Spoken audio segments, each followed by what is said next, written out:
Benvidos e benvidas a este novo faladoiro do programa provincial Aquí faltan páxinas, no que coñeceremos a historia dunha muller exemplar adiantada ao seu tempo, Urania Mella. E farémolo da man da filóloga, investigadora e promotora cultural Iria Presa, que leva anos estudando tanto a súa figura como a do seu pai, Ricardo Mella. Así que moitísimas gracias por acompañarnos.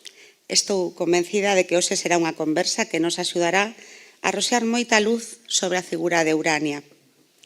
Gracias tamén, como sempre, a Marían Fernández, moderadora deste faladoiro, e a todos e a todas vos pola vosa presenza. Hoxe queremos contar esta historia, a historia de Urania Mella, feminista e defensora da República, que, como todas as mulleres protagonistas deste ciclo, ben merece ocupar as páxinas dos libros de historia. Foi, como xa dixen, unha muller exemplar, adiantada ao seu tempo, defensora dos dereitos das mulleres e cun gran compromiso político, social e educativo.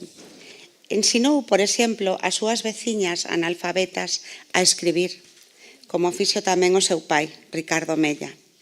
Combateu contra as tropas de Franco e foi enviada ao penal de Santurruán, quedando as súas fillas a cargo da familia paterna, que creceron pensando que a súa nai as abandonara. Ao saír do cárcere, instalouse en Lugo, co seu fillo Raúl, onde sobreviviu colléndolles puntos ás medias porque xa non podía dar clase de piano e solfés como fixera antes da guerra, e onde faleceu con tan só 45 anos por mor dun tumor cerebral. Sen dúbida, a súa foi unha historia tráxica, de loita constante, pero tamén un exemplo de vida e unha referencia para o movemento feminista e asociacionista. Por iso, Urania tiña que formar parte desta segunda antoloxía de podcast Aquí faltan páxinas, porque precisamente é o noso obxectivo, contar historias apaixoantes. Historias das que podernos sentirnos orgullosas e historias coas que visibilizamos o legado de grandes mulleres. E que non hai dúbida de que esta é unha provincia con mulleres extraordinarias, que tiveron un papel fundamental na nosa historia, pero que, lamentablemente, non sempre protagonizan nin forman parte do relato que nos contan.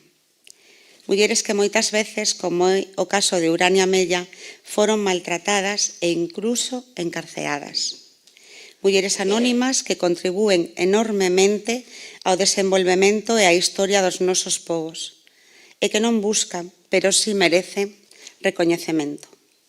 Elas, todas elas, son as protagonistas deste proxecto.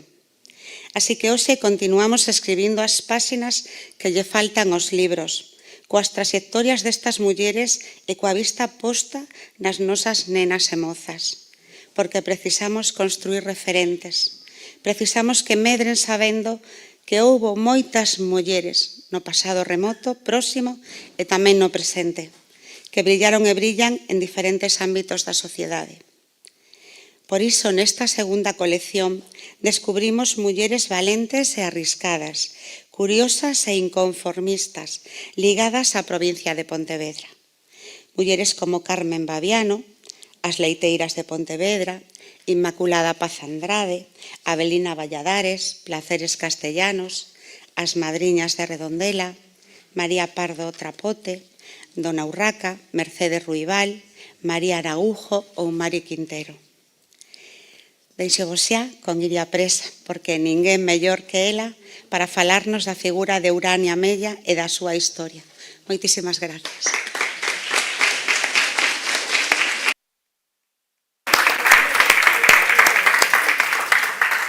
Grazas, Sandra, grazas ás nosas asistentes de signos, moitas grazas a todas e a todos por estar hoxe aquí compartindo con nos, eu creo que unha sesión a de hoxe que vai ser bastante especial. De entrada dá gusto ver a sala chea, creo que Iria ten moito poder de convocatoria,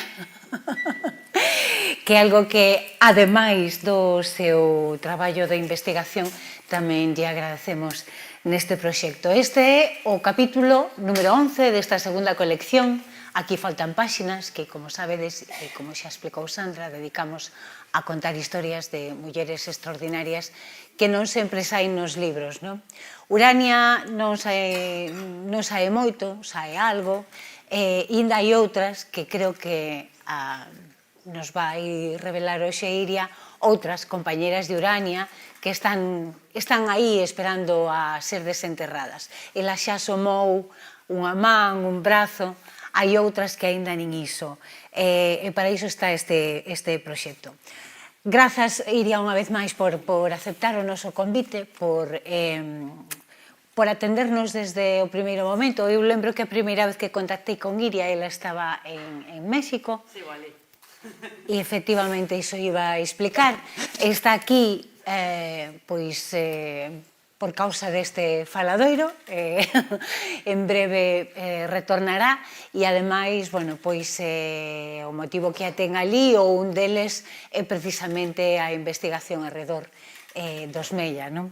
É unha investigación que non cesa, que continúa sempre aberta, que quizáis no futuro nos obrigue a facer outro podcast que, por certo, xa podedes escoitar, xa está disponible a través da web da Deputación de Pontevedra ou directamente tamén a través de iVoox e de Spotify. Aí, bueno, pois eu guiada por Iria, coas voces tamén das fillas de Urania, que ela vos contará agora con máis detalle, que se gravaron no seu día para o documental Prohibido Recordar, e tamén coa voz de Raúl, un dos seus fillos, nunha grabación cedida precisamente por Iria. Pois aí, bueno, pois armamos un relato que é unha mínima parte do que Iria hoxe nos vai contar, porque a familia Mella é grande, é unha grande estirpe, e ten moitísimas ramificacións.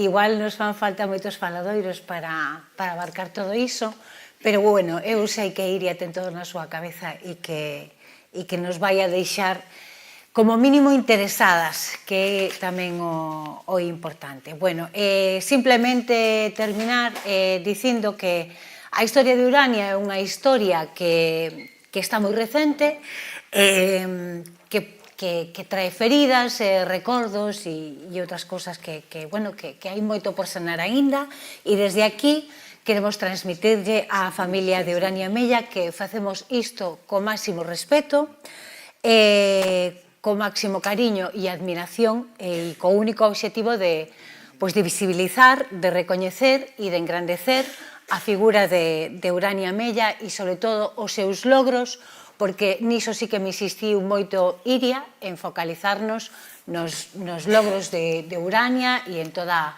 a parte positiva. É verdad que arredor dela hai unha historia tráxica, como agora nos avanzou Sandra, pero eu concordo con Iria en centrarnos neses grandes logros de todo o que ela puido facer antes da guerra, non?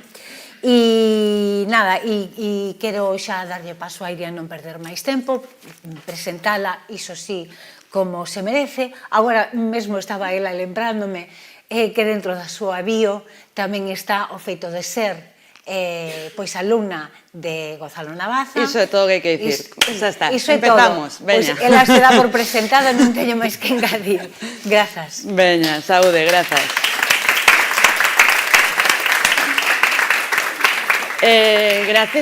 Grazas polo convite, grazas a todas por estar aquí, a nai que me pariu, María Elena, gracísimas, de verdade, grazas á vida, grazas a todas vos. Entón, vamos a facer aquí unha viaxe por Urania Mella, pero como tranvía vai a moitos lados. Entón, non vai a ser un monográfico sobre Urania Mella, lamento moito a xente que se adicta, porque se ven, hai moito que dicir, quizáis de Urania, hai moi pouca fonte primaria. Eu, ante todo, baséome en fontes primarias. Entón, lamentablemente, a familia non quiso estar aquí, realmente non quere formar parte de unha homenaxe organizada por igual descendentes de quen asesinou ao seu avó e demais, pero ti non ti, pero bueno, esa é a mensaxe que di a familia. Con máximo respeto. Sí, sí, pero bueno, eles non quixeron estar aquí, así que o meu saúdo a Reigosa e a toda a familia. De feito, eu non son ningunha experta en Urania, nin na guerra, nin nada disto. Comecei o meu estudo grazas a Xosé Reigosa, a coñecer a Xosé Reigosa, que foi un activista de A Ría non se vende, Galiza non se vende, Salvemos Monteferro, e el é neto de Urania Mella. Entón, este legado de Urania o se sigue vivo en Daqui da Ría, por exemplo, con Gabriel Reigosa, que sería pois o bisneto de Urania Mella, pola línea toda de Urania, perdón, de bisneto de tataraneto de Ricardo Mella, pola línea de Urania. Pero sí, o millor de ter aceptado isto, ende logo, é atoparme con Evangelino Taboada. Esa vai a ser outra das miñas grandes, é dicir, vamos a falar tamén de un home, inda que non sea, pois, igual a idea tan cual de falar de Urania, pero hai unha das materias, fontes primarias que temos para estudiar Urania Mella é a causa militar. Entón, na causa militar, reiteradamente, aparece a figura de Evangelino Taboada, ante todo, cando é en relación a Humberto. Así que vamos a facer un pequeno lapsus aí para a viaxe. Entón, o primeiro que vou facer é enmarcar a Urania Mella dentro do que é a familia. Temos por aquí a árbore genealóxica. Entón, primeiro, ter en conta que Ricardo Mella ten 4 irmáns. Entón, hai a liña Mella Serrano e hai a liña de Francisca Elena que dá os Díaz Mella. Entón, non é o mesmo os Mella Serrano, que son descendentes de Ricardo Mella, que os Díaz Mella, que son descendentes de Fanny Mella, para quen teña algún tipo de dúbida. Se entramos con Ricardo, temos aquí a Ricardo e temos a Urania. Entón, a parella de Ricardo, Esperanza Serrano Rivera, dá esta longa estirpe. Aquí temos a Ricardo Mella Serrano, Alianza, Alberto, Esperanza. Urania é a sexta. A terceira das fillas, Alba e Flora, sabemos moi pouco delas, morren moi novas, e despois temos a Luz, a Alicia, a Mario e a Jorge.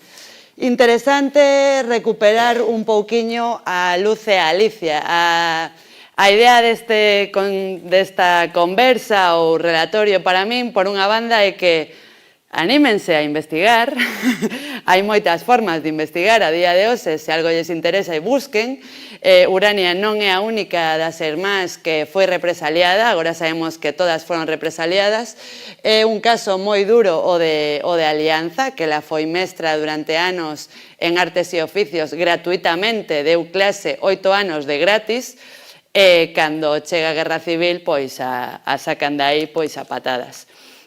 Entón, por unha parte iso, temos aquí a Urania. Se vamos con Urania, temos aquí os 4 fillos de Urania.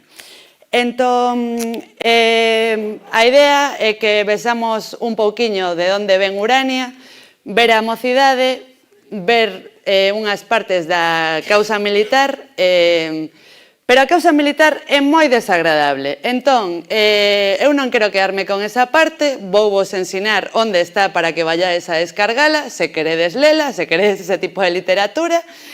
De aí farei como unha revisión do que estaba pasando no 36 aquí en Vigo, onde estaba a agrupación de mujeres contra a guerra del fascismo, onde Urania era contadora, todo o resto dos detalles, pois, onde aparecía recurrentemente Evangelino Taboado e a súa reloxería, que se vendían entradas e cousas así.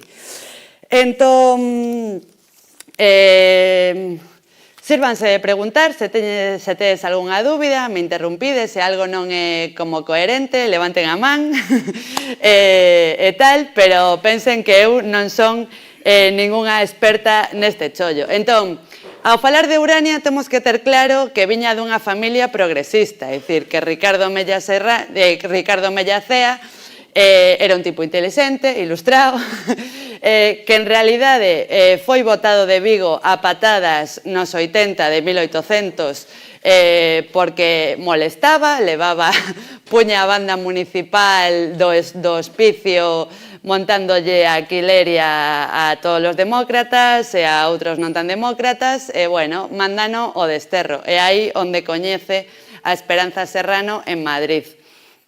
É moi interesante esta familia, é dicir, case non sabemos nada de Esperanza, pero, por exemplo, se o vedes por aquí, espera de que amplío...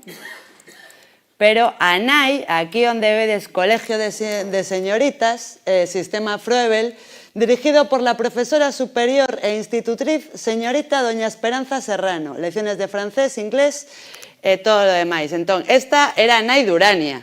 Hai que pensar que Ricardo Mella e Esperanza Serrano, ao longo de 25 anos que estiveron itinerantes por toda España, é dicir, Madrid, Sevilla, Asturias, chegaron a Granada, pois deberon de estar montando unha especie de misións pedagóxicas, un precedente a esas misións pedagóxicas onde fundaban xornais, eses xornais servían esas redaccións como puntos de encontro das persoas cara a alfabetización. E, bueno, se, por exemplo, lemos, esta esquela da nai de Esperanza en Madrid, e a temos por aquí, a ver que vou lagrando, espera de como movo isto para acá, aquí abaixo, é que son de Mac, me vais a disculpar. Ha fallecido en Madrid, aí abaixo tedes, ha fallecido en Madrid la señora doña Catalina Rivero y Valdemoro, viuda de Serrano y Oteiza. La respetable dama se distinguió por la práctica constante de las virtudes que la enaltecían, pues era caritativa en extremo, vivía entregada a dirigir su hogar y la educación de sus nietos. Poseía una inteligencia y una cultura poco comunes. El entierro será civil por expresa voluntad de la finada. Entonces, esta sería a boa de Urania por parte de nai. Entón, é un matriarcado bastante interesante. Entón, digamos que a familia Mella, primeiro, Esperanza e Ricardo, pois son unha xente que está por aí con moi poucas cousas, con moi pouco capital, movéndose, ata que en 1908 Ramiro Pascual chama a Ricardo Mella, que Ramiro Pascual tiña unha liada. Hoxe sabemos que seguramente o plano famoso de Ramiro Pascual de 1911 está feito por Ricardo Mella e firmado por Ramiro Pascual.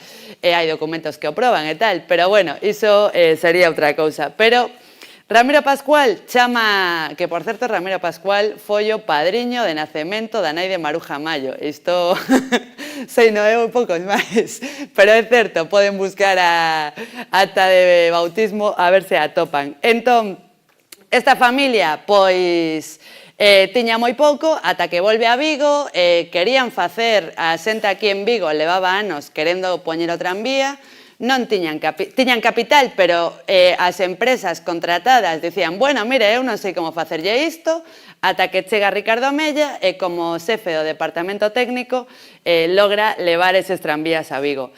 Entón, os fillos, Mella morre no ano 25, entón, vamos a ver aquí a morte de Mella. Isto é o xornal de cando morre Ricardo Mella, e aí temos o enterro. Entón, foi un tipo moi querido, que despois de ser expulsado de Vigo, logrou levar adiante ese tranvía que fixo que os obreiros pudiesen ir ás fábricas, que os campesiños pudiesen baixar a Vigo e vender os seus produtos e todo o demais. Entón, vou a saltarme os fillos e demais, é dicir, podería falar de toda a familia, pero vamos a volver aquí mínimamente a árbore. Para que teñades en conta, por exemplo, Alianza e Esperanza van a montar unha sombrería, a sombrería Mella Baena, onde Miss España, 1933, Emilia Docet, mercaría os seus sombreiros, e non o digo eu, o di a prensa. Aquí temos a Urania Mella. Alba tiña un expediente excelente. Luz, pois é unha muller que compre ser buscada porque eu teño moi pouca información, pero ela estivo a cargo da guardería de Freixeiro durante anos, xunto co cura don Antonio. E Alicia foi a man dereita de Eugenio Fadrique e da Casa Cuna. Cando a xente fala da Casa Cuna, de la artística e que estaban tan felices porque os fillos estaban ali ben cuidados, hai que ter en conta que quen estaba detrás desa Casa Cuna era Alicia, que era perito mercantil. Hai unha foto moi bonita no Vida Gallega que están pois os 10 rapaces ou así que chegaron a ser peritos mercantís, ela con outra señorita, Pilar Mosquera, que foron as únicas dúas peritos mercantís de 1926. Entón, entro xa en materia. Non hai moito para estudiar Urania oficialmente, pero temos, por unha parte, este documental, que non o coñeza pode ir velo, Prohibido recordar, onde están as fillas falando ao final e conta que pasou no cárcere de Saturrarán, onde Urania estivo presa. O outro é El monstruo de la guerra civil. Non é moi sinxelo de conseguir este libro, pero é do propio fillo de Urania, o que viviu con ela en Lugo. Temos a Josefa García Segret, Abajo las dictaduras, que ela cita aquí a Urania. É moi interesante que, por exemplo, quen lle recomenda a Segret que colla como abogado o pai de María Xosé Queizán é Urania Mella, e isto o di aquí a señorita Segret. E conforme a causa, porque eu non quero pararme moito nela, aínda que vamos a ver unhas partes, aquí tedes as miñas epifanías, e se buscades epifanías libertarias, e buscades o apéndice inocente de Queixos e Froitas, hai diferentes cousiñas, pero podedes ir até aquí abaixo, está a causa contra Urania Mella, que vos leva este link, e aí, quen quera literatura de guerra, pode ir lela tranquilamente. Entón, digamos que nace Urania é filla de Pontevedra, non é filla de Vigo. Nace en Pontevedra porque andaba aí don Ricardo montando o tren que ía pa Carril.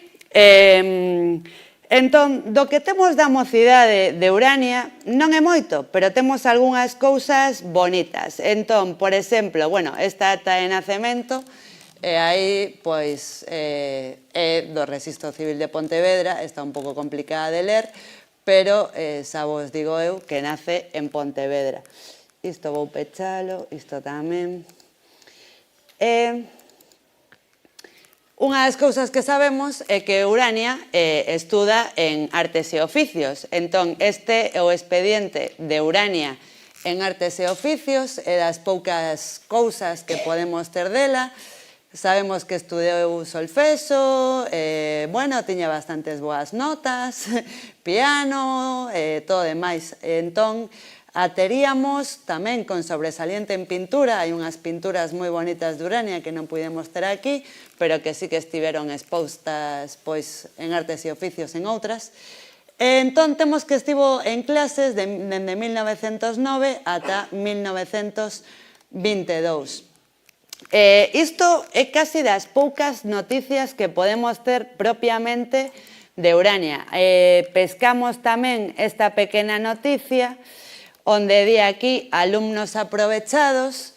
Entón, pois, bueno, primeiro fala de algúns outros e despois di Urania Mella, de tercer año de solfeo y octavo de piano, y la reválida que le valió la felicitación del tribunal que le concedió por unanimidad la nota suprema de título. Entón, isto é un pouco o que temos de Urania na súa mocidade, o que estaba estudando. Sabemos que estaba en Artes e Oficios, que era unha muller altamente progresista, pero, como vos dixen, vou a empezar polo final. Entón, bueno, a señora diputada se adiantou case a toda a vida de Urania, pero eu vos vou a contar o que di Raúl así como unha conclusión. Resumiendo lo ocurrido, una familia, la mujer seria y culta que ayuda a todo, da clases de solfeo, piano, de lo que es profesora. Además, cuida a sus 4 hijos de 6 a 12 años, para lo que tiene de única ayuda en la casa de una muchacha joven. Los 4 hijos estudiando en la escuela pública y que están bien cuidados en todos los sentidos. Vive en un piso alquilado, en una calle de la periferia de su ciudad. Su vida transcurre plácidamente hasta que un día unos delincuentes vestidos de militares y curas primero matan al marido, luego prenden a la mujer y la tienen retenida sin hablar con sus hijos durante unos años. Al mismo tiempo secuestran a punta de pistola a los 4 hijos y los llevan a vivir con una familia amiga de ellos para que pierdan la memoria de sus padres. Una vez hecho esto, saquean totalmente la casa en que vivían los agredidos sin dejar nada de nada, excepto un piano porque no podían con él. El piano, o tedes en Artes y Oficios, podes ir a visitar o Recuncho Mella, que tamén hai unhas obras de arte que chegaron dende México. Todo esto estaría, una vez conocidos los delincuentes, castigado con penas muy graves. Pues esto así nos pasó a los 6 componentes de mi familia y los delincuentes que efectuaron todos estos delitos nunca fueron castigados y aún tienen el apoyo de algunas partes de la sociedad para que se olvide. No es así, nosotros no queremos venganza, solo queremos justicia, pero parece que no lo lograremos nunca. Entonces, esto es el resumen de lo que pasó con la vida de Urania, según su hijo Raúl. Entonces, vamos a entrar en la causa, que no es muy divertida, pero es real. Entonces, la causa es esta. Vamos a cerrar esto. Esta es la portada de la causa militar que le abren a Urania Mella. Está en Ferrol y, como os digo, la tenéis ahí a libre descarga. La causa comienza, vamos a ver si podemos abrir de unas cuantas fotos a la vez.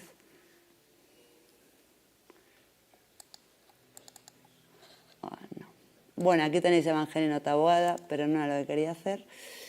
Entonces, primero, así, esto es el orden en el que está la propia causa. Primero, tiene 3 libros, uno de estos es de Ricardo Mella, de la misma colección de plumazos, es el mismo, bueno, es un folleto, ese es el volumen 1, este es el volumen 1 y este es el volumen 3. Pueden ir a buscarlo por ahí, que creo que está en Librouro, y en otras, y enterarse un poquito más. Después está En defensa del anarquismo, también de su padre, es decir, los folletos del padre de Urania sirvieron como prueba de la acusación y están cosidos a la propia causa. De ahí tenemos un manifiesto comunista, un llamamiento del Comité Central, y luego ya casi ipso facto a quien tenemos es a Evangelino. Entonces tenemos aquí al señor Evangelino Taboada. Yo, perdón que volvo galego, realmente eu tiña conciencia de esta documentación dende hai moito tempo, pero a mí non me gusta estudar a guerra. Entón, a primeira vez que lín a causa militar de Urania Mella, pois estiven chorando bastante, é dicir, resultoume moi complicado pensando en Xosé, en Gabriel, en toda a familia, que iso sucedese así. Entón, paseina e non lle din a suficiente, pois, non me parei coas pequenas persoas. E a raíz deste convite, polo que agradezo, cheguei a Evangelino Taboada, María Elena, eu estou namorada de Evangelino, ides a disculparme, pero unha cousa que é interesante aquí, agora vou a falarvos un pouquiño de Evangelino, é que, por exemplo, di que se reunían varios individuos en la relojería de Evangelino Taboada, Galán 15, que en ese momento, bueno, o sea, Rúa Príncipe, e practicadas tal, uno de los reunidos citado como el marido de la Mella. Entón, mirades a potencia de Urania, que decían que era unha tipa grande, para que non sesa la mujer de, senón que él es el marido, bueno, el marido de la de Mella, que, bueno, o pais era xa pez gordo, non? É dicir, isto era rojerío del máis peligroso. Despois, pois aquí temos tamén máis literatura aburrida. que ten o seu punto divertido, é dicir, para quen lle guste o teatro tal, aquí cara ao final dicen, bueno, que se reunían en la relojería, propiedad de Evangelino, e ao final, terminada la reunión y después de bajar los extranjeros que parecían franceses o rusos, vio la declarante que también bajó el marido de la de Mella, que por aquí pondrá el marido de la de Mella, en el último día, en la última tarde que celebraron la reunión. Bueno, e de aí, por exemplo, Evangelino vai a estar buscado. Temos aquí, é dicir, isto sigue sendo a propia causa de Urania Mella, que a medida que vai avanzando está Evangelino Taboada todo o tempo metido por aí para que lo busquen, le encuentren, caza e captura. Entón, a min pareceme moi interesante Evangelino Taboada, din que detrás de un gran home hai unha gran muller, e eu penso que non hai unha, senón que hai dúas. Entón, por unha parte, abro aquí unha investigación e animo a investigar a María Otero Neira, que era a compañeira de Evangelino Taboada, que morre moi nova no 41, pero, por exemplo, temos directivas de la Asociación de Amigos de la Unión Soviética, onde, por exemplo, xa estaba esta muller por aí metida. Entón, vayan a Galiciana, empecemos a buscar. Era considerada mans de prata, e a segunda, pois, é a filla de Evangelino, María Elena, que realmente é un exemplo de vida e de bo facer. Penso que en realidade toda a familia sería digna de estudo, porque acabaremos coa línea dos Lareo Mayo, que serían familia política de Evangelino. Non sei se outra parte das que me fascinou de Evangelino, que realmente a fascinación chegou tras coñecer a filla, ante todo, é porque naceu en Navaza, naceu en Lalín como Navaza, perdón. Entón, Evangelino nace en Lalín en 1897 e morre en 1954 en San Jorge de Sacos. Ia nunha motocicleta co seu irmán Cándido e atropelado por un camión do exército. Vayan a pensar o que consideren. A reloxería non só está na causa militar, cando vamos a ver a prensa nos anos 30, vemos que está a reloxería moi presente en diferentes como punto de recollida de entradas, de recollida de doacións, de Socorro Rojo Internacional, e a labor cultural e política de Evangelino pois está en directivas con Humberto Solleiro, o marido de Urania. Unha cousa moi interesante que esta xente estaba facendo nos anos 30 é a defensa do galego, porque, por exemplo, un dos seus grandes compañeiros era Urbano Rodríguez Moledo, andaban a montar unha homenaxe a Máximo Gorki, verémolo contra o final, e Urbano é outro dos fusilados, que o fusilan o 10 de decembro, e a súa causa militar está cosida á propia obra de teatro que tiña que representarse. Entón, Evangelino chega nos anos 20 a Vigo. Primeiro establecese en el Duallen número 8 e despois, tras un incendio que hai en 1933, pasa para a Rúa Galán. É unha labor cultural e política pois moi relevante, como digo, é dicir, o atopamos no ano 31 como presidente do Ateneo de Divulgación Social, asociado a Socorro Rojo Internacional e ao Partido Comunista. Está no Ateneo Cultural e Deportivo de Lavadores, a veces lle chaman Ateneo Obrero Cultural e Deportivo de Lavadores, na Asociación de Amigos da Unión Soviética, e anteriormente, incluso en 1931, é candidato pola Organización Republicana Galega Autónoma, que é a ORGA. Bueno, digamos que el logra salvarse, ian de excursión, ian de vacacións a Lalín cando os pilla a guerra, vai a pasar terribles vicisitudes, vai a estar escondido durante toda a guerra, conseguirá pois saír, un indulto e todo demais. Nos anos 40, ademais de estar no cárcere en Salvaterra e en Vigo, onde fará un reloxo con pequenas maderiñas que lle levaban cando lle levaban a comida, Pois despois direm que eu penso que este señor é o noso pequeno Tesla galego, é así, que tiña unha capacidade inventiva, creativa, uns coñecementos técnicos, matemáticos, pois dignos de revisar.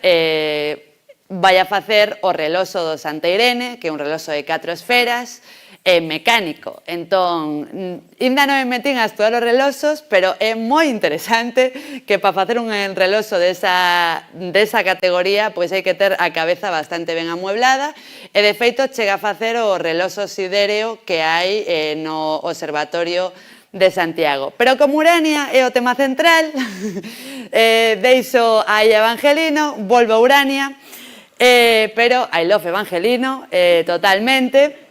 Entón, vamos a volver á causa. Digamos, o primeiro que temos que decir, bueno, vos digo que Evangelino está por aquí. Temos aquí a Urania, esta propia declaración de Urania. Aquí quero que vos quedes cunha cousa interesante, que vivía en Manuel Llaneza VII II, porque despois volveremos a ese enderezo. E, bueno, aquí conta un pouquiño que está a facer Urania, que si estuvo nas barricadas, no, tal. E aquí a outras partes que me interesa que nos quedemos. E dice, preguntada qué cargo desempeñaba en la agrupación de Juventudes Femeninas Antifascistas de Vigo y Lavadores, dijo que ejercía el cargo de tesorera contadora de la agrupación de mujeres contra la guerra del fascismo. Y dice que si el cargo estaba retribuido, dijo que no percibía cantidad ninguna por desempeñarlo. Y luego estará ahí. E despois, tamén interésame este detalle aquí da causa, pero xa vos digo que se tedes interese vayades a descargala, que dice que los únicos acuerdos que tomó con la sociedad fueron encaminados a dar instrucción a mujeres que no supiesen leer y educar a los niños. Entón, esas son as 3 partes que me interesan que vos quededes coa idea de Urania. Esta é a declaración final, que tamén chame moito a atención, porque isto xa é o suizo final, están aí, los vamos a matar, si non. Entón, primeiro, pregunta o presidente a Humberto Solleiro se ten algo que alegar, e dice que no. Y manifestando María Urania Mella Serrano que no es cierto que estuviera en las barricadas, que aunque le tachan de que tenía abandonados a sus hijos, esta imputación ya debe comprender el tribunal que es falsa, porque no existe madre capaz de realizar tal acción, que si bien es cierto que perteneció a la agrupación de mujeres antifascistas, no se significó en nada y que los testigos que habían formulado cargos contra ella y su marido habían obrado impulsados por resentimientos. Y ahí se reunieron a dictaminar. E ademais, grazas ao audio que ti me pasaches, o seu fillo, antes de morrer, Raúl, corrobora esa versión e conta, e poden escoitar no podcast, que efectivamente Urania estivo con eles durante os bombardeos cando a guerra estopou en Vigo e iso confirma que non participaron nin ela nin Humberto nas barricadas da rúa, que se pasaron varios días nun cuarto interior da casa, que cada mañá as ametralladoras eran o despertador de cada día e que aí estivo cos seus fillos hasta que lle permitiron. Efectivamente. Entón, hasta aí a causa. Poderíamos ir nesa causa, están os Moreda dentro da causa, hai unha persecución seguida, que busquen a Evangelino, que lo encuentren, que tal, que isto, que outro, pero a verdade non me interesa. Entón, non existe o expediente, ou non existe, ou está desaparecido, ou vete tú a saber, que pasou co expediente no cárcere de Urania, porque temos a causa militar, pero unha cousa a causa militar e a outra é o seu expediente penitenciario en Saturrarán. Polo de pronto, ese expediente está desaparecido e nin siquiera entenden no País Vasco, super amables, buscando o expediente, pero atopamos que se vamos ao arquivo histórico de Guipúzcoa, onde están todos estes expedientes, hai o do resto das presas, e aparece dentro do que é o expediente de Maximina, temos por aquí que dice: recibida su comunicación, manifestarle que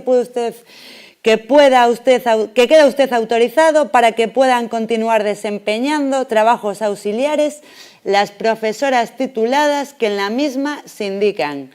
Entón, temos aquí que nesa lista de mestras tituladas de condenas superiores remitidas a Madrid temos ao final a María Urania Mella Serrano, o que a temos seguramente dando aulas dentro do propio cárcere. Hai algunhas fotos que se conservan, que se ve Urania rodeada de mulleres, entón, moi posiblemente, ela, pois, fose mestra, pero non temos ningún tipo de proba agora mesmo, bueno, só esta, non? É dicir, pero non temos o seu expediente propiamente.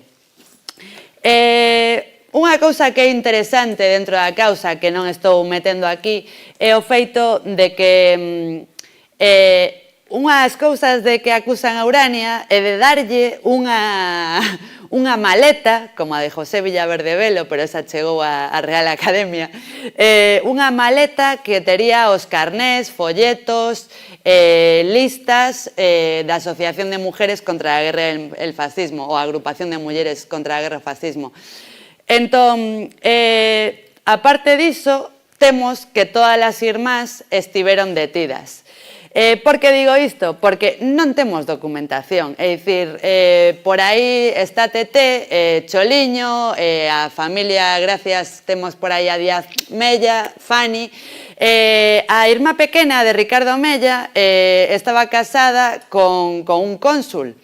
Entón, digamos que esa casa era como un territorio diplomático e tiñan moi boa chimenea e serviu os folletos e toda a biblioteca hubo que queimala porque eran probas do delito, dado que, pois sí, temos os libros de Ricardo dentro da causa de Urania e agora sabemos ademais, isto gracias a familia Moreda, que falando con eles deronme este pequeno detalle. Realmente é moi curioso porque eu pregunteilles pola familia Lareo, que sería a familia política de Evangelino Taboada, e preguntando pola familia Lareo, que me pasan esta causa onde está Rafael Lareo, e aparece que todas as irmás Mella estiveron detidas e, de feito, pois conseguín falar coa lama e estou pendente de que me manden os seus expedientes, porque sí que hai expedientes de Alianza, de Esperanza, de Luz e de Alicia no cárcere. Entón, digamos que serviu ainda máis para ese silencio que hubo alrededor da familia Mella, que, sabe, dicir, Raúl no seu libro, en outros lugares, di que a nai pediulle que non se metese en política, e que elas, di no libro, dicir, que ela vivía con María Gómez, non falaban nada do que sucedera na guerra naquel momento. Así que, como vos deixo aí coa causa terriblemente para que vayades a surfear, vou vos... Sí. Digo para a xente que, bueno, que efectivamente, como diste, ¿no? Que igual non se queda entrar en toda esa literatura, sí que hai colgada polo Consello de Cultura Galega uns fragmentos nun extracto da causa que creo que compendia, bueno, pois non sei se decir o máis importante, non sei, pero o máis ruín, desde logo, e creo que chega, se non nos queremos adentrar máis para facerse unha boa idea do que foi o proceso, sí. Bueno, xa para acabar con esa parte da guerra, teño esta curiosidade que é un telegrama que lle manda Esperanza Serrano a Unamuno. Entón, pois, Ricardo Mella, que estivera super ben relacionado no mundo das letras, aquí dice: una madre española desolada ante petición de pena de muerte para sus hijos, que supone triste orfandad, 4 niños, corta edad, permite acudir a su generosidad para suplicarle, interceda Glorioso general Franco, interesando considera instancia, diríjole María Urania Mella, bla, bla, bla. Aí temos Esperanza Serrano, viuda de Ricardo Mella, e se vemos a outra parte do telegrama, pois temos que para Miguel de Unamuno. E isto está na biblioteca de Unamuno. Entón, agora, propóñome eu que fagamos unha viaxe polo 1936. Este inda é un pouco anterior, é do 32, pero a miña idea é que recuperemos o que esta xente estaba a facer cando chegou a guerra. Entón, o 36 e toda a República foron un barullo de sociedades, asociacións, agrupacións, cun afán cultural enorme. Entón, por exemplo, temos que en Vigo se funda Socorro Rojo Internacional no 1931. Pois se vamos por aquí a unha noticia de 1932 no Faro, di, bueno, que el comité local pide que se lle mete a isto e di que siendo un deber de Socorro Rojo Internacional acudir en auxilio en todo momento y con todos los medios que estén a su alcance de los presos y perseguidos de carácter político y social de todas las cárceles y presidios de España, el Comité Local de Vigo hace un llamamiento a toda clase trabajadora, bla, bla, bla. Los donativos se admiten en metálico, ropas, juguetes y especies. La entrega de los mismos puede ser en Evangelino Taboada, relojería, bingo. Ben, iso aí no 31, no 32. Temos que, por exemplo, en 1931 fundase o Ateneo de Divulgación Social e aí pois temos de presidente tamén a Evangelino. En 1933 vaise fundar la Asociación de Amigos de la Unión Soviética. Aí estaban Evangelino, Humberto, estaba Eugenio Arbones, estaba María Otero, a compañeira de Evangelino. Esta xente o que facía era montar charlas divulgativas, exposicións fotográficas, cousas así. Vamos a ver que temos por aquí. Esta e outras personiñas que tamén compre buscar. Unión Nacional de Juventudes Comunistas, estamos en 1935, así nese mesmo ano vai a vir a Pasionaria a Vigo, pero por exemplo aquí temos Unión Nacional de Juventudes Comunistas. Convocan en Lavadores a la conferencia pública de Julio Juan Escritz con el lema la lucha unida de la joven generación por su derecho a la vida. Presidirá el acto Lola Vieitez. Pois unha muller da que non se sabe moito, familia dos Moreda, que tamén estaban a matala, bueno, vai a conseguir escaparse tal, pero todos estes van a estar represaliados de un xeito bastante elevado. E xa chegamos a 1936, que é cando se funda propiamente lo que primeiro comezou como Mujeres Antifascistas e despois derivou na agrupación de Mujeres contra a Guerra e el Fascismo. Entón, temos por aquí unha convocatoria que onde a orde do día é primeiro, dictamen sobre el próximo homenaje a la mujer. Segundo, proxecto de constitución de la Sociedad Mujeres Antifascistas de Vigo. E tercero, temos aí as asociacións das asambleas. Pero bueno, temos o Ateneo Obrero de Divulgación Social de Lavadores, bueno, andan por aquí todos estes metidos. Que van a facer estas mulleres antifascistas? Organizar o primeiro 8 de marzo, aquí en 1936. Esa asamblea vai a ser no Danubio Azul. Temos por aquí como foi a festa, la fiesta del sábado pasado. Isto é de cando é? De 11 de marzo de 1936. acababa de ser a festa do 8 de marzo e, bueno, tiñan moi boa prensa, que hoxe, para que te salgan unas mujeres antifascistas na prensa con boa prensa, vai ti saber. La fiesta de la Asociación de Mujeres contra la Guerra y el Fascismo, la fiesta del pasado sábado. Anunciado, el cual resultó un completo éxito, tanto por la asistencia como por la animación registradas. Este festival se celebraba en conmemoración del Día Internacional de la Mujer y en el descanso hicieron uso de la palabra los compañeros Bilbatúa y Barbado y las compañeras Carolina Cruz, no se sabe nada, Luisa Lorenzo y Teresa Calle, presidenta de esta sociedad, que hizo un resumen de todo lo expuesto, de todo lo allí expuesto. La fiesta resultó gratísima, todo demás. Dice, esta sociedad tiene en proyecto la celebración de varias conferencias a cargo de mujeres antifascistas de fuera de la localidad, cuyo ciclo se espera comience dentro de breve plazo. E aí, pois, fala de cousas técnicas e tal. Outra cousa que vai a pasar por aquí no local das mulleres antifascistas é que estaba ocupado la Casa del Pueblo, o Congreso Regional, de feito está Víctor Fraiz nese congreso, o compañeiro Familia de Placeres Castellanos, pois nese congreso vai a ser no local da Asociación de Mulleres contra a Guerra e o Fascismo, porque estaba ocupado o outro. Temos por aquí, de novo, a agrupación de mulleres contra a guerra e o fascismo.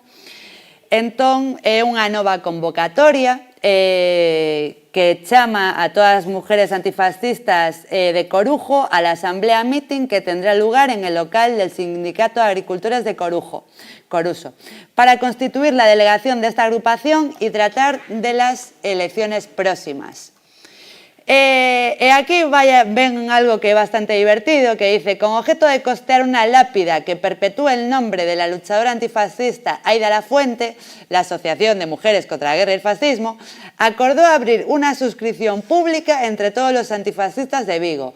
Para tal fin se recogerán donativos en los lugares siguientes. Izquierda Republicana, Galán 17, eran vecinos de Ken, de la relojería de Evangelino Taboada, Galán 15. O temos así, apoyando as mulleres, non se preocupen. Entón, unha cousa que van a facer estas mulleres, por favor, a día de hoy non lo hagan, é cambiarlle o nome da rúa a Rúa El Duallen. Vamos a defender a toponimia. A toponimia é patrimonio inmaterial, entón, se queren poñerlle o nome a algo, poñanlle o nome a unha biblioteca e tal, e recuperemos a toponimia histórica que tamén ten valía.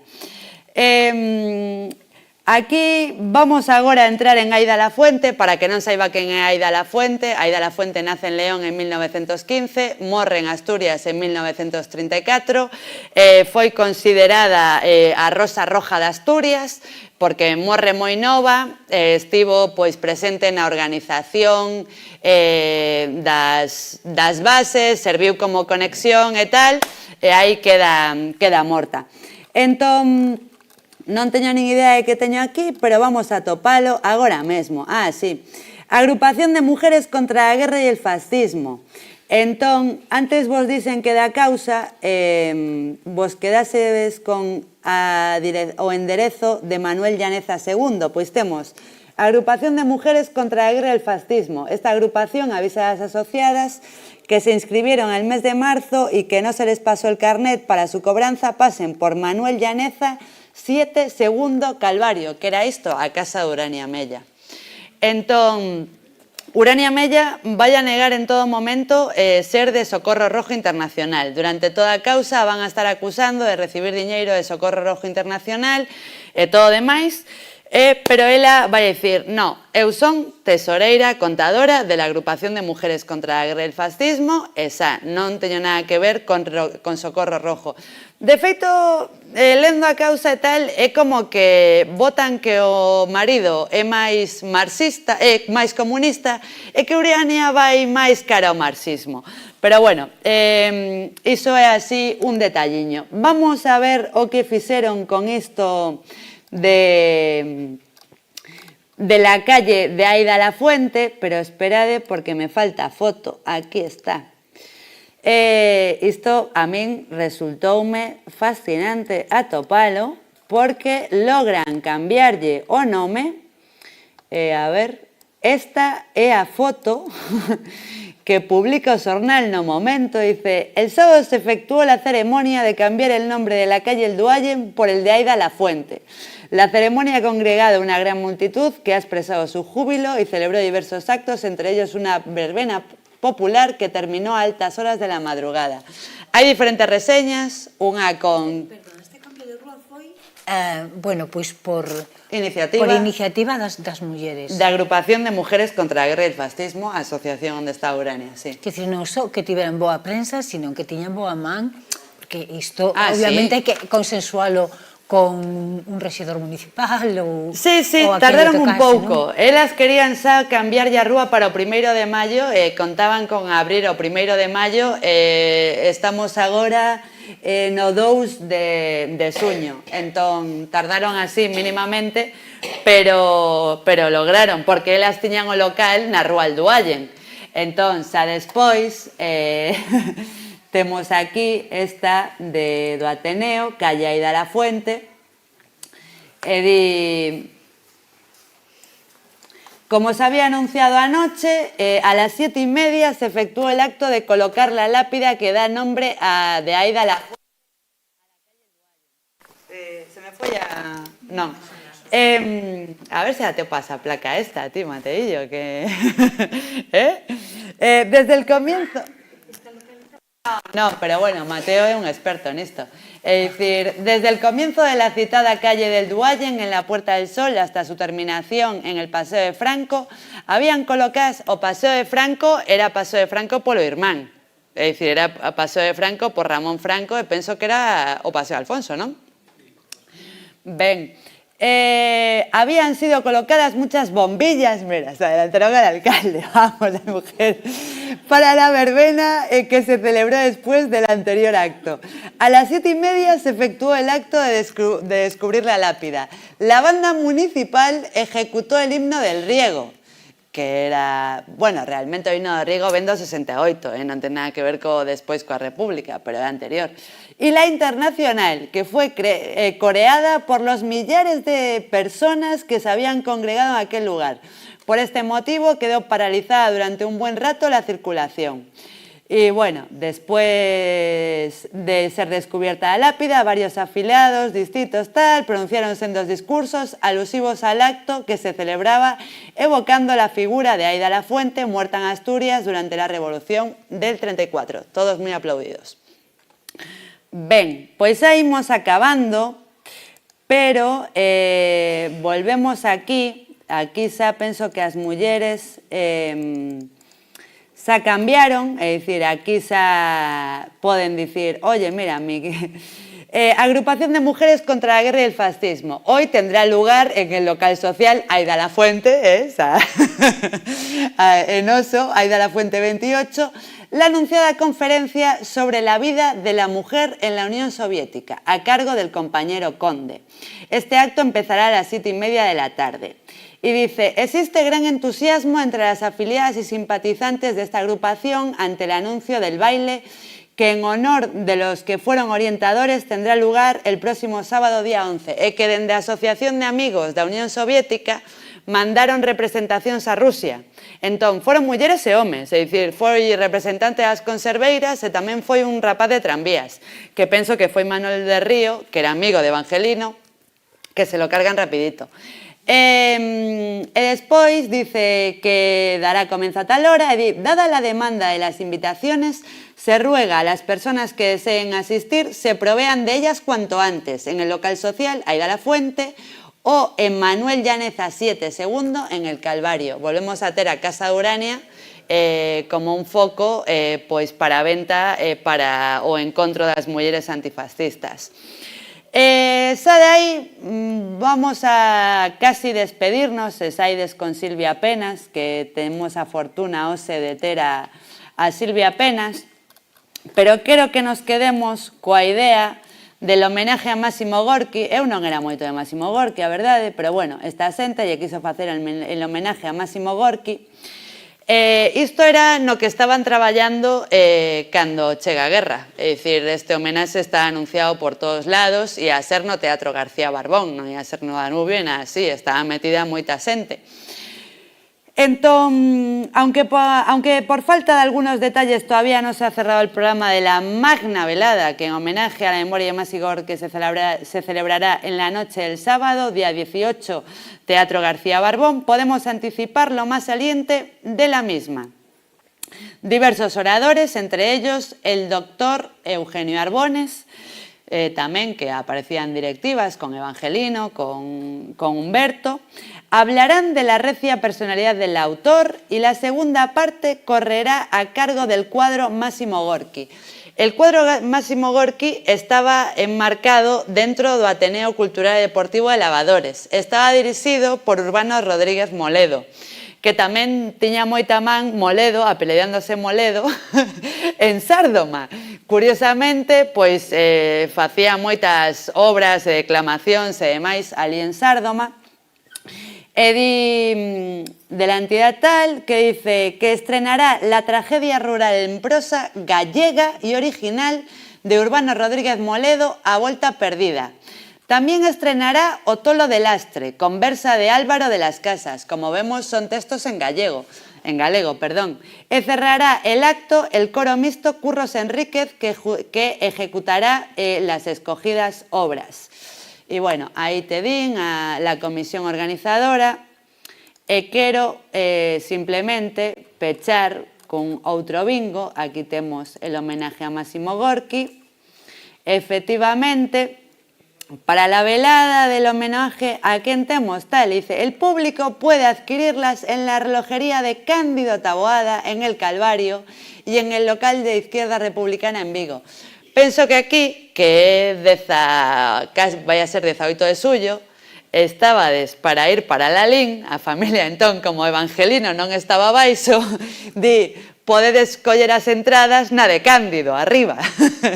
Entón, bueno, xa vos digo que a familia de Evangelino Taboada das súas compañeiras, é dicir, de María Otero, dá para estudo. Temos, por exemplo, a Nicanor Otero, que estaba coa rondalla de Santiago e todo demais, que era un irmá de María Otero, a muller de Evangelino. Entón, isto foi un pouco a miña viaxe. Non sei se tedes algunha dúbida e pregunta. Lamento a xente que estaba purista de Urania e quería saber moito. Tedes as fontes, podedes ir a investigar vos. Tedes como premio de consolación, perdona, Sí. No, pero tedes o podcast, e o podcast sí que está moito máis centrado en Urania.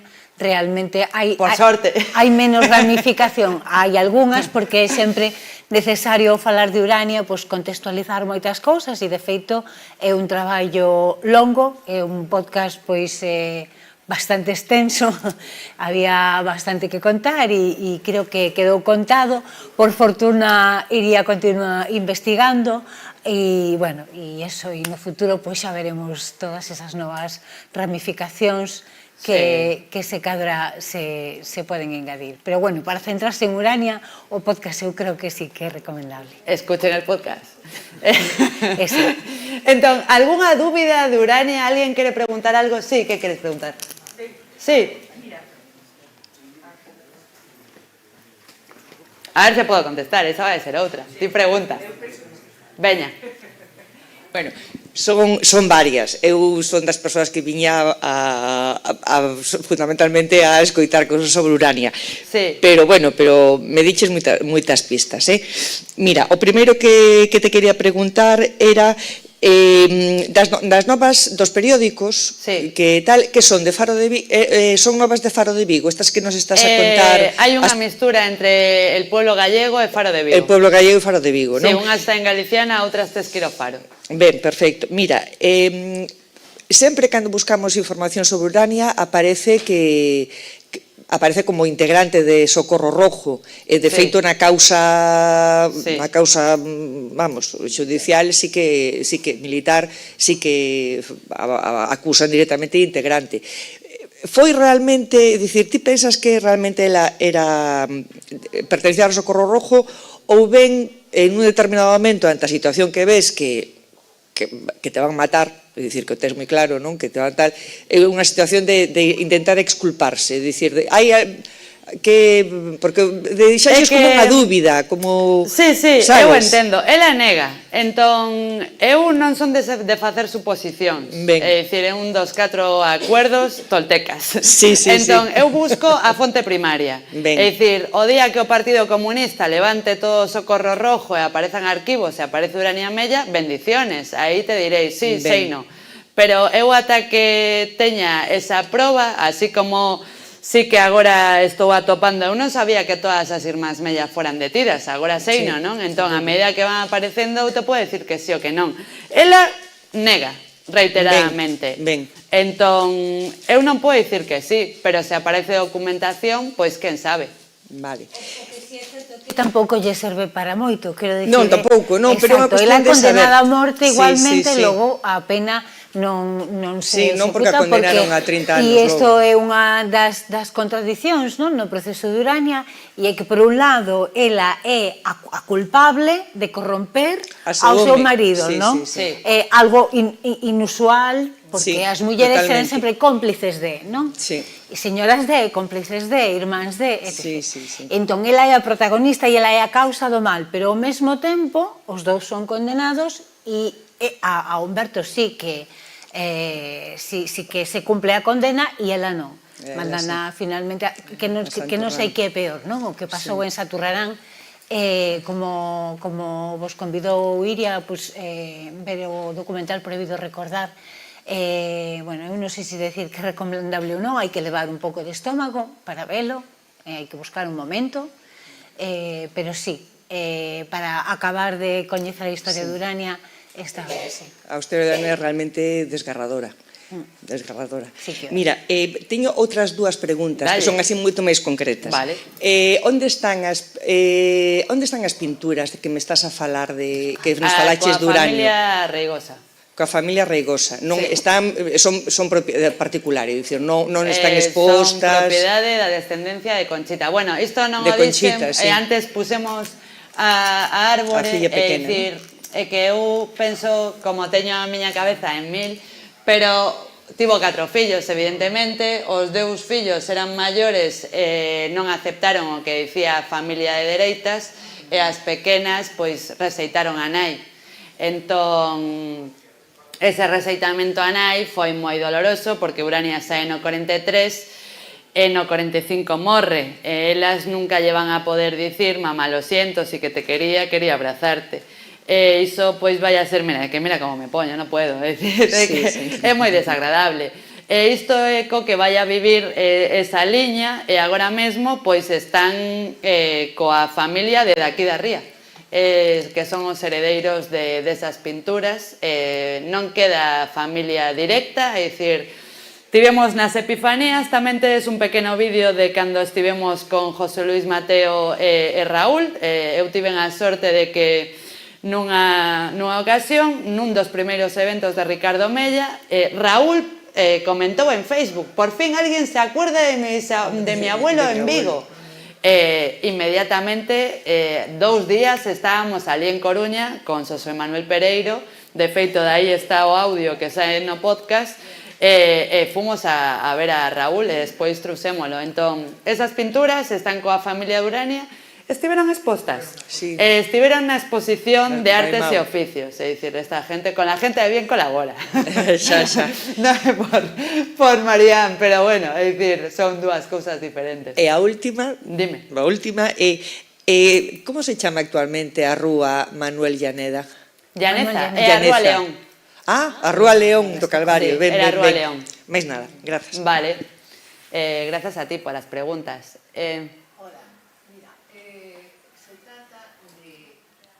Un momento que te queren por o micro, por favor. Sí, pero polo streaming e bla, bla. Da estirpe. Sí. Eu, cando era nena, bueno, non tan nena, debía ter 14 anos ou así, operoume un pé un Díaz Mella, un traumatólogo que estaba... que Te quiere contestar directamente maravilloso, Marta. Marta maravilloso, te contesta. Pasa maravilloso. Quedoume o pé estupendo. Marta, contesta, porfa. Es tío mío, hermano de mi padre y 2 generaciones posteriores de Urania Mella. A ver, contamos, espera que vamos por aquí, temos que atopalo. Un momento, Francisca. Como se chamaba? De quen é irmán? Cale? De meu pai. É irmán de meu pai. ¿Fernando? No. No, Manolo. Ah, pues mira, aquí lo tienes. Este señor te operó. Mira qué guapo, ¿eh? Este señor, aquí lo tenemos. ¿Sería este? Sí, es este. Bingo, non era non era Mella Serrano, era Díaz Mella, pero mira, tamén. Bueno, toda esta xente se volvedes as epifanías, e isto eu non gaño nada polas epifanías, pero tedes o batiburrillo dos Díaz, os Mella e os do Cet. É moi interesante toda a labor cultural e deportiva, que estes tiñan a Sociedade El Vértice e xogaban ao hockey hierba, con Sanjurjo e todo o demais. E aí estaba Miss España, bueno, o pequeno de dos Mella, o Jorge, todas estas cousas que a este tamén o matan na guerra, mobilizado, en realidade, pero bueno. Despois hai seides a Artes e Oficios, hai unha obra que de Jorge Mella Rivera, que seguro que lle puseron ese nome polo Jorge que morreu na guerra. Non sei se... Oye, Marta, que nos estás contando? Que nos enteremos. Fernando, queres contarnos un pouquiño de Esperanza Alianza, mínimamente? Vamos a ver, yo recuerdo siendo niño, Esperanza y Alianza estaban en Caracas y me mandaban unos juguetes que vamos, que aquí era la sensación de los niños de la Alameda cuando iba con la chacha a jugar por ahí con esos juguetes. Pero bueno, luego pues sí, cuando vinieron, se fueron a vivir a la Gran Vía, y luego al final no sé dónde tal, pero sí, hubo una... bueno, eso, Esperanza y Alianza, ya últimamente, claro. Antiguamente ya por diferencias de familia, sé que cuando mi abuela cerró la tienda que tenía en el Progreso, debió de ser allí más o menos sobre 1930, montaron en la calle del Príncipe, la familia Mella y la familia Baena montaron una sombrería que se llamó Mella Baena hasta el 36. Sí. A partir del 36 fue Casa Baena y estuvo activa hasta el 80 y tantos. Y bueno, pues sí que andaban por allí Alianza, Esperanza, andaba Alicia también. Y bueno, hay algunas fotos antiguas en las que se les ve allí. Luz también, creo que también andaba. Sí, estoy recordando una foto de Luz vestida de botones allí en la tienda. Sí, creo que la tienes tú, ¿no? Mapasaches, non a temos en boa calidade, pero sí que a temos. Vale, de acuerdo, pues sí, eso es lo que os puedo contar de Alianza y Esperanza. Vale, algún de dos Mella que recorde algo de Urania? Urania que morre no 40 e tantos, non dá tempo. Pilar, algo que dicirnos dos Mella? Temos aquí representación, hoxe temos casi representación, é dicir, hai outra descendencia, vamos aquí a José Antonio, e temos por aquí a Juana, e temos a descendencia tamén por aquí de Juana, pola liña desta preciosa muller, que debeu de ser a túa preciosa nai. Aí temos a Comesaña, os Comesaña monje.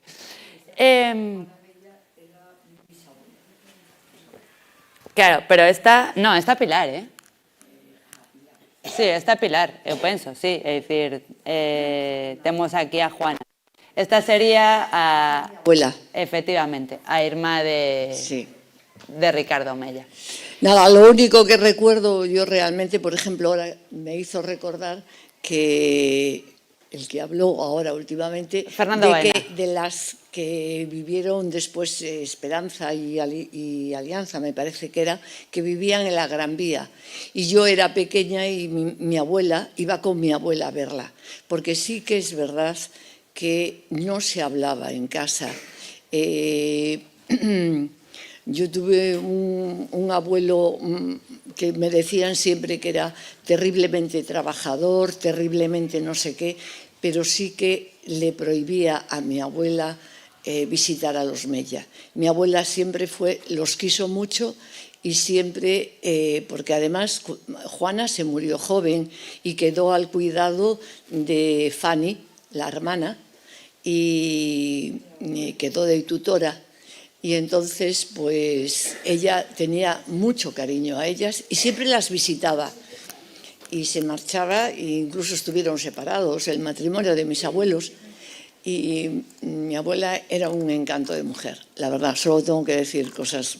Y lo único que siento era, pues, no haberle preguntado más, no haber charlado mucho más con ella, pero éramos niños y las cosas, pues, eran así. Y recuerdo a Alicia, me enseñó a nadar cuando yo era pequeña. Eso sí tengo el recuerdo. Wow. La prima de mi abuela, sí.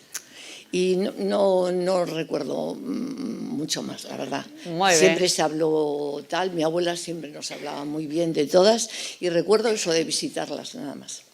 Graciñas, Pilar. Algunha dúbida máis sobre Urania? Pregunta? Comentario? Descendientes de Urania, aparte, Raúl sigue viviendo en Coruña? No, Raúl morreu. Morreu. Pero sí que están os seus fillos. Raúl Mella Tizón e Humberto Mella Tizón.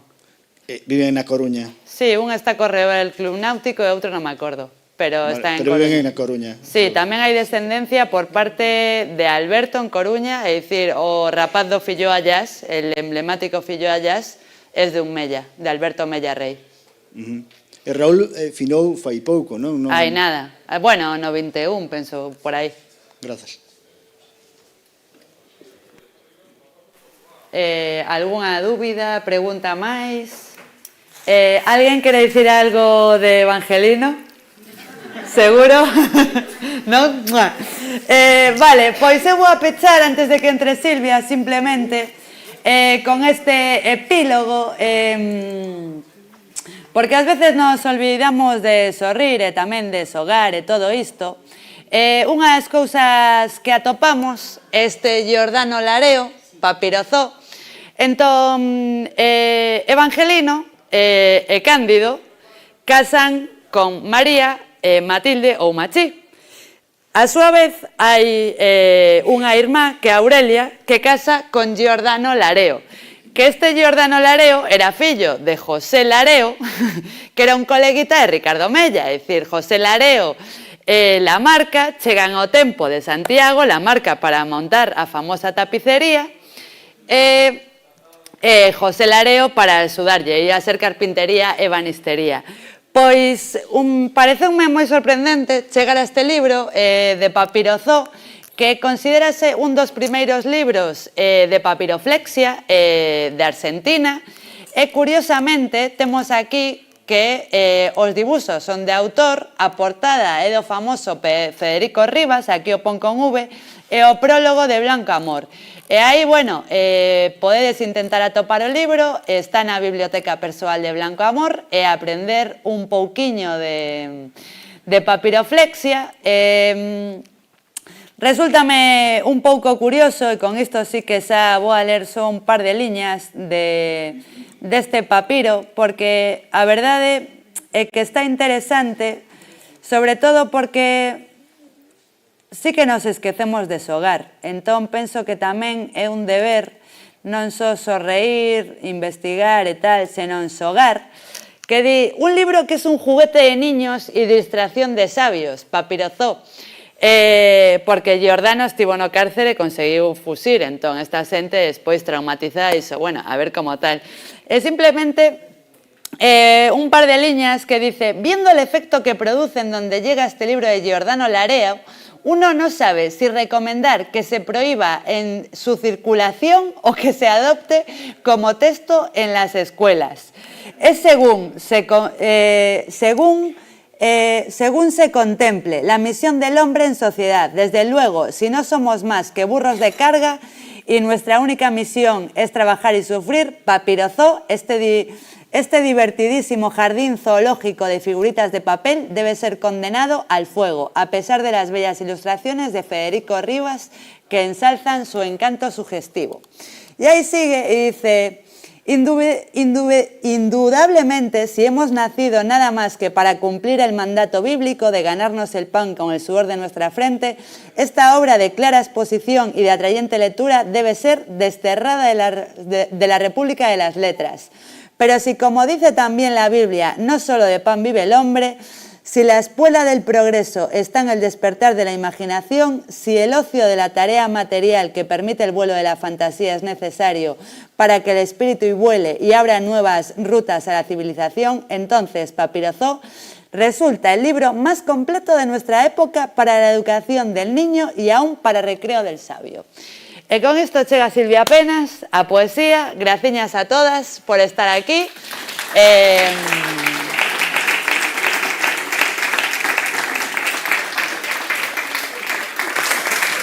E ante a dúbida, Galiciana, Biblioteca Nacional.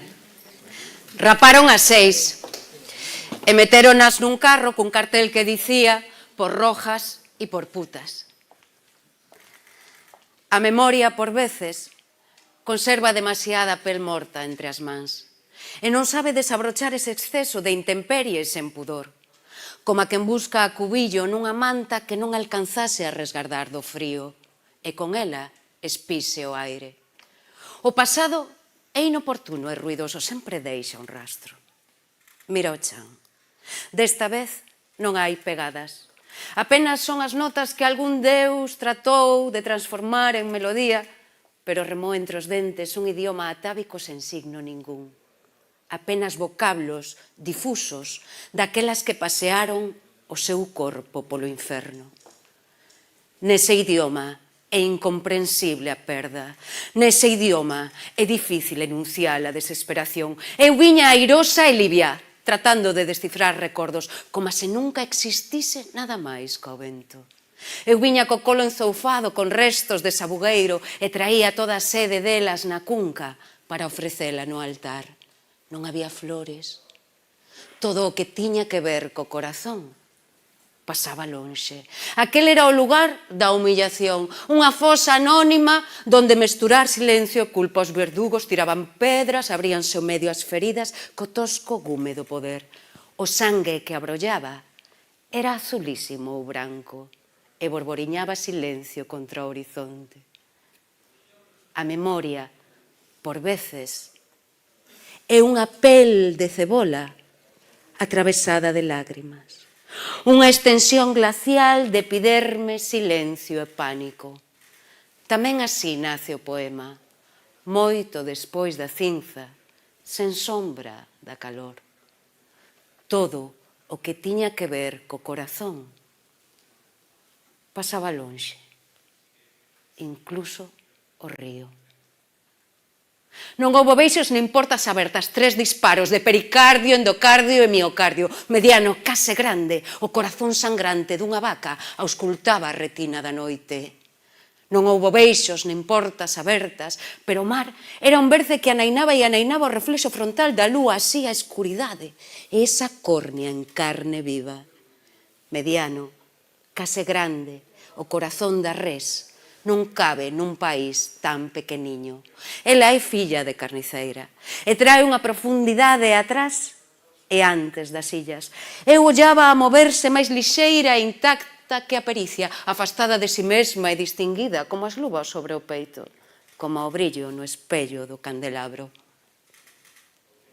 Facendo un mapa, póñolle luces o camiño que me traza e toco outros planetas como Urania, Mella, Plutón e demais satélites e astros que corrixen a intemperie e me devolven. Ela é o ollo que non tiven no pasado, e na palabra e sobre o tosco gume da machada grava o estado da marea de Saiáns, a subida que describen as cadeiras nun andar de derrotada. Pesa arredor dun quilo, o corazón dunha vaca, mollado, case o doble. Non cabe nun país tan pequeniño. É filla de carniceira e sabe matar, anestesiar un animal ou a vida. Eu, de pé e caladiño ao seu carón, observo como regala flores, como regala flores, como regala flores, como regala como a quen regala flores. Chamanlles de ladras, porque resisten agachadas, visibles pero agachadas. Saben entre elas delas e son por xunto polo miúdo un fato de ladras atravesadas de orfandade, afastadas de plantar árbores, construir casas, organizar o hall, dedicadas a romperse, entregadas a volverse pro adentro, registrarse en memoria dactilar porque proe, a cubillarse tras los muros porque gritan, a tirarse polos pelos porque arden facilmente e feden, as ladras, as que lles colga a pel porque lle la rincan a cotío, as que teñen paso firme, as que sorrín demasiado e andan soltas, que roubaron unha flor de tilo, o corazón da vaca, a curvatura do mar para deitarse. Ladras, asasinas do seu propio canto, ladras mudas, rudas, núas, ladras cor de serpe, cálido carmín de labios, ladras sempre en vela, sempre en fuga, a noite está sen ollos e non sabe de facerlles fácil o camiño nin a cama, ladras sen descanso como os cans máis en piedade, as que acariciaron o lombo do reptil e concordaron coa cortada do bandido que trata de vendelas expostas como están, a ser amadas por un louco, un cobarde, un perdedor. Vomitaron ese amor antes da hora. Agacháronse na terceira flor que abre paso a un buraco da cidade e aquí, en permanente alerta, bailan. Muchas gracias.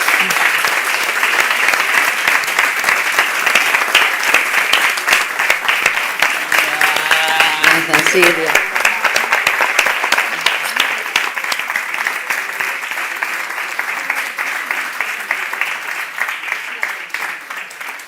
Grazas, Silvia. Brutal, como sempre. Grazas, Siria. Grazas a todas e a todos por acompañarnos. Volvo a dicir que é un gusto ver a sala chea. Nada máis, convidolles, se lles apetece, a estar de novo con nós no que será o último capítulo por este ano de Aquí faltan páxinas.